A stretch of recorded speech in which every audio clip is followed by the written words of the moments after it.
Hello everyone, I am Srinivas Bisala. You are watching Chemistry is Easy. This video is the continuation of the previous one where we had covered a numerical on Planck's quantum theory. And in this video also, I am solving one more numerical related to Planck's quantum theory but which involves some extra term.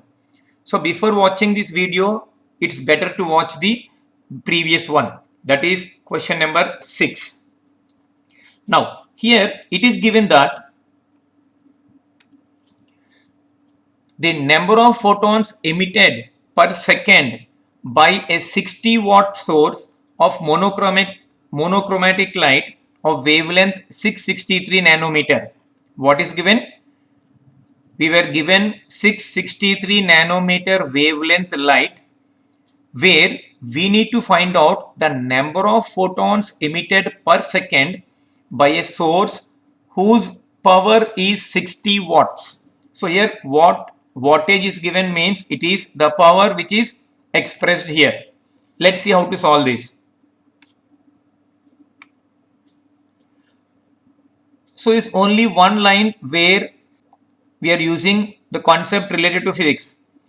Power is given as equal to 60 watt. And what is this power? This is nothing but work done upon time. This work upon time. So this is given as equal to 60 joules per second. So what is given here? This is 60 joules per second. So we already got the value of energy. As mentioned in the previous video, I am directly writing down the final formula where E is equal to NhC by lambda. Isn't it? Here E is nothing but equal to this 60 joules. So I will take it as 60 here. Then N indicates the number of photons. So that is we need to calculate here. And Planck's constant is 6.625 into 10 to the power of minus 34 joule second. And velocity of light is 3 into 10 to the power of 8 meter per second. And wavelength given as 663 nanometer. And in order to convert nanometer into meter, we need to multiply with 10 power minus 9. As I had mentioned in the previous video, for easy calculation, we need to consider 6.625 into 3 as equal to 20. But see one thing here. Here in the numerator, we are already having a value which is 663. We can cancel these two if you use your brain properly, isn't it?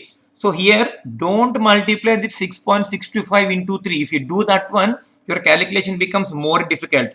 So when to use this 6.625 into 3 as equal to 20, when we need to keep it same. That depends upon the other value which is given in the denominator.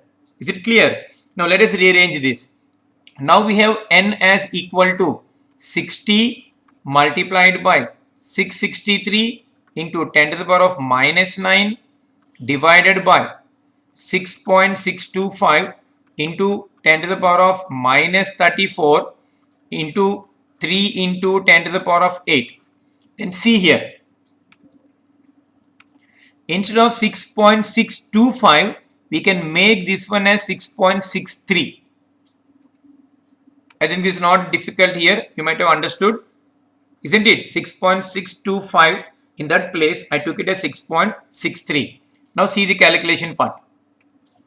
So this goes 100 times, isn't it? And this goes 20 times. And remaining is very simple calculation. So this is 20 and here there is 100 remaining. This is 10 power minus 9. This is 10 power minus 34 and 10 power 8. And after solving this, you will get the value as equal to 2 into 10 to the power of 20. See one thing. In all the cases, in all the options, it is given as 10 power 20. The only thing is you need to focus on this particular number, whether you are getting 1.5, 2, 3 or 4. So now I think along with the previous numerical as well as this numerical, you might have got more clarity on this Planck's quantum theory. In the next video, let us solve some numericals related to photoelectric effect, which is a very, very important topic. Don't miss it. Please wait for the next video. Thank you.